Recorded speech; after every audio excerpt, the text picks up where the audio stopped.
লম্বা থ্রোয়িং এর দায়িত্ব তার কাছে, তখনও চোখে মুখে ক্লান্তির ছাপ স্পষ্ট হওয়াটাই তো স্বাভাবিক। লেস্টার জার্সিতে এদিন যে পুরো মাঠ দড়িয়ে নিজেকে নিংড়ে দিয়ে লড়লেন বাংলার বাঘ হামজা চৌধুরী। প্রথম হাফে লেস্টার ক্যাপ্টেনের গর্জনে অনেকটাই দিশেহারা ছিল ব্রিস্টল সিটি। এভাবে হেড করে কখনো নিজ দুর্গ সামলিয়েছেন, আবার মাঝ মাঠে এসে ব্রিস্টল মিডফিল্ডকে চোখে সরিষার ফুল দেখিয়েছেন, আবার ক্ষণে ক্ষণে উপরে উঠে প্রতিপক্ষের দুর্গ নাচিয়ে ছেড়েছেন। ক্যাপ্টেন দলের জন্য ওয়ান ম্যান আর্মি হয়ে লড়েছেন। যদিও সতীর্থদের ব্যর্থতায় জয় পাওয়া হয়নি, তবে ঠিকই রাজকীয় প্রত্যাবর্তন করেছেন হামজা চৌধুরী, দেখিয়েছেন পায়ের ঝলকানি। শেষ কয়েক ম্যাচে লেস্টার একাদশে জায়গা হচ্ছিল না হামজার, সেটা ফক্সদের জন্য ভালো কিছু বয়েও আনেনি। হারের বৃত্তে আটকা দলটি। তবে ব্রিস্টল সিটির বিপক্ষে ঘুম ভেঙেছিল লেস্টার কোচের। শুরুর একাদশে জায়গা দেন হামজাকে।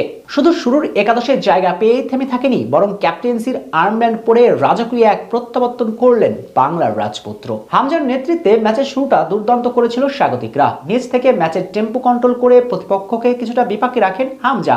এর ফল পায় লেস্টার ম্যাচের 17তম মিনিটে 1-0 এগিয়ে যাওয়া। যদিও গোলটি এসেছিল স্পট কিক থেকে। এরপর ম্যাচের 45 মিনিটে আবারও লিডে লেস্টার। প্রথম হাফে 2-0 এগিয়ে জয়ের স্বপ্নে বিভোর তখন স্বাগতিকরাই। কিন্তু প্রথম হাফের শেষ মুহূর্তে একটা গোল কনসিড করে লেস্টার, তাতেই মোমেন্টাম যায় ব্রিস্টল সিটির হাতে। আর দ্বিতীয় হাফে একের পর এক আক্রমণ চালাতে থাকে লেস্টার দুর্গ, কিন্তু প্রতিবারই দলের জন্য ঢাল হয়ে দাঁড়ান ওই একজন হামজা চৌধুরী।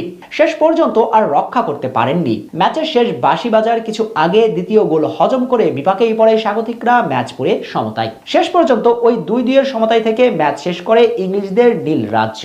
তবে লেস্টার নিশ্চিত জয়ের ম্যাচে পয়েন্ট খোয়ালেও ক্যাপ্টেন হামজা ছিলেন ওয়ান ম্যান আর্মি। তাকে শেষ কয়েক ম্যাচে একাদশের বাইরে রাখা যে ছিল ভুল সিদ্ধান্ত, সেটা প্রমাণ করে দিয়েছেন বাংলার রাজপুত্র। তার প্রমাণ দেয় পরিসংখ্যানের হিসেব নিকেশ।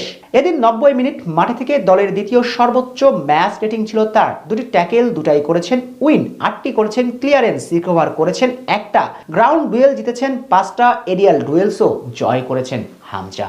এই সংখ্যাগুলো কি বলে দিচ্ছে না কতটা অনন্য ছিলেন আমাদের রাজপুত্র?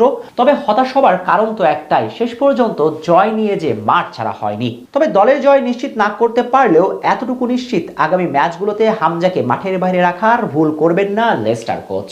লেস্টার জার্সিতে এদিন যে পুরো মাঠ দড়িয়ে নিজেকে নিংড়ে দিয়ে লড়লেন বাংলার বাঘ হামজা চৌধুরী।